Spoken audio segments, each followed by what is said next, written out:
Vamos para a quarta análise.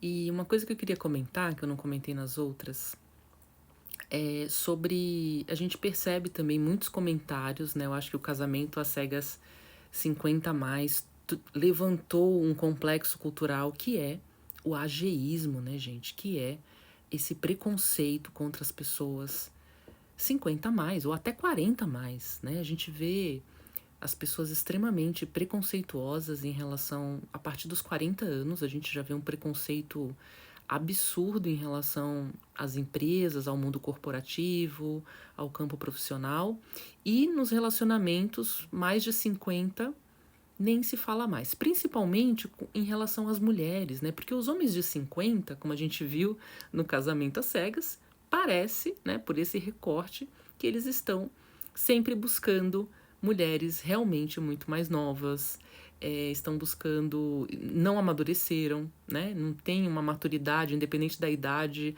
a maturidade emocional não tem a ver com a idade. Às vezes você vai encontrar uma pessoa de 20 anos extremamente madura emocionalmente, extremamente coerente com as suas atitudes, né? Com a sua ética, com a sua postura interna, né? Com o seu senso de, de humanidade, de relacionamento, enfim.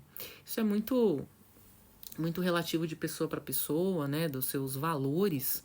Então aqui nesse casal, Lucielma e Mário, né?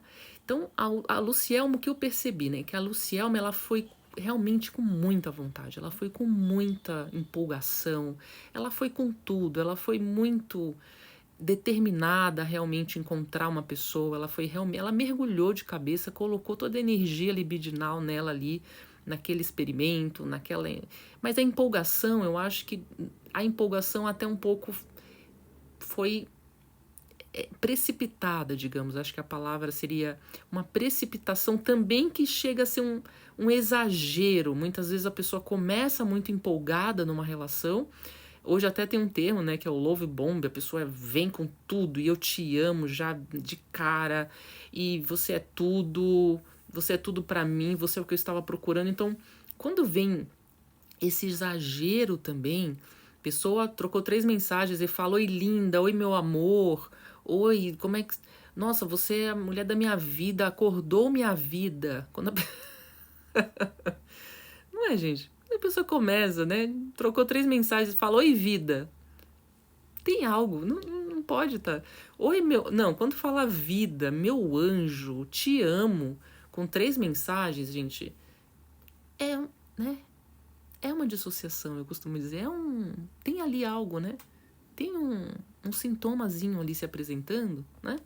Um, um, tá desconectado alguma coisa, não pode ser real, né? Não pode ser verdadeiro aquilo. Tem ali um exagero, né? Então a Lucielma, ela entrou nesse exagero. Então acho que ela se preparou para o experimento. Não sei se ela é assim com todos os relacionamentos, como todos aqui eu tenho falado, gente, não é rotulando essas pessoas de jeito nenhum. A gente está analisando os comportamentos apresentados durante o programa.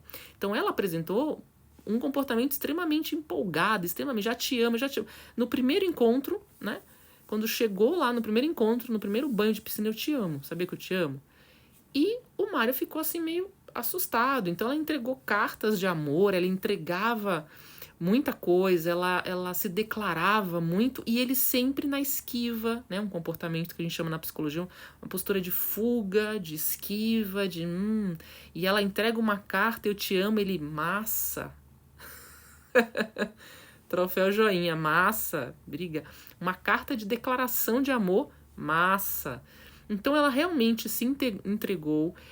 Alguns comentários muito preconceituosos, eu acho. A gente percebe esse machismo. Eu falei no terceiro vídeo, que é o vídeo da Silvia e do Rivo, eu falo sobre esse machismo assim estrutural e também quando a gente fala mal das mulheres. Eu não sei se vocês perceberam, gente, assim, como tem uma crítica pesada às mulheres.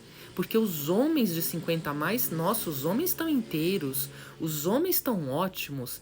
Gente, por que, que as mulheres são sempre mais criticadas? Isso é machismo estrutural. Por que, que as mulheres 50 a mais não são bem vistas? Por que essa crítica tão pesada? Aqui é uma reflexão. Por que somos assim, principalmente as próprias mulheres? Por que são tão críticas? Será que é uma rivalidade, né? Uma coisa inconsciente, uma coisa enraizada de uma rivalidade feminina? O que que é isso?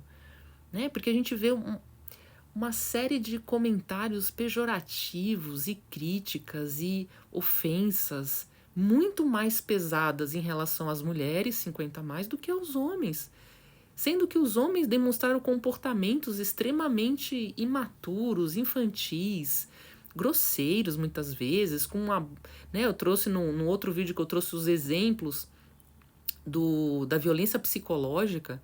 Muitas vezes é uma violência psicológica, gente, constrangimento, né? São formas de violência psicológica. E os homens não são tão criticados nesse experimento, por exemplo. E as mulheres, nossa, porque as mulheres são isso, as mulheres estão desesperadas, as mulheres estão descontroladas. Não, gente, eu entendo que a Lucielma foi uma pessoa que foi com vontade ali do experimento, só que eu não estou acompanhando o pós-experimento, então tem pessoas que estão falando que ela realmente tem feito perseguição. Então aí, gente, realmente é um problema psicológico. Você perseguir a pessoa, essa coisa extremamente possessiva, extremamente persecutória, quando em um relacionamento ou você é essa pessoa persecutória, ou você vive com a pessoa persecutória, muito ciumenta, muito possessiva, muito reativa e controladora, realmente é desgastante, é insustentável.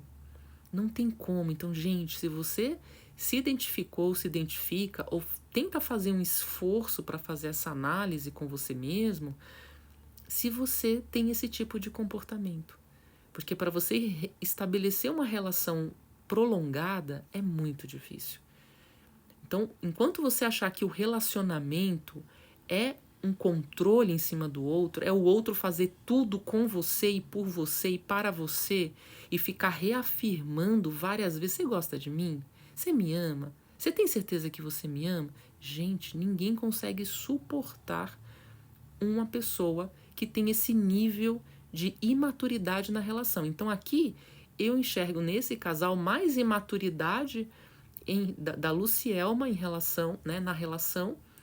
O Mário, eu acho que ele estava ali tentando sentir algo, né? Ele estava tentando viver essa experiência para ver se despertava alguma coisa, mas claramente desde o começo também não despertou interesse, né? Não despertou essa conexão. E ali continuou mantendo, talvez pensando de como ia dizer o não, mas ele também deixou um pouco no ar, assim, tanto que ele ficou extremamente ofendido, né? Talvez ele diria o não, mas ele também ficou muito surpreso com a atitude dela no final, que ela vai e deixa ele no altar, ela nem aparece, né, pro casamento, nem aparece para dizer não e nem aparece nem para explicar para as famílias, para explicar para os amigos, para explicar para ele, porque ela poderia chegar lá e falar primeiro do que ele, não precisaria simplesmente abandonar a pessoa no altar. Então, gente, aí também foi uma atitude impulsiva, né? Uma atitude descontrolada, uma atitude que ela tem todo, né? O programa permite que ela faça isso, mas também ela tem a escolha de fazer de uma maneira como a gente vê que várias outras participantes fizeram, de ir até o final. Ela já estava com vestido de noiva, ela já estava com tudo, toda a família, os amigos lá presentes, ela poderia chegar lá e falar: gente, a minha decisão, né, apesar de tudo que vivemos, é não continuar com esse casamento. Mas ela decidiu não enfrentar, também mostra uma infantilidade em relação a isso. Eu falei no outro vídeo sobre o Puera Aeternus, né, que é o Peter Pan, e a mulher é a Puella, né, que é a eterna jovem, a eterna inconsequente, a eterna descontrolada, impulsiva, o id, né, pensando na estrutura mais freudiana, o id que eu só realizo os meus desejos, não importa os outros.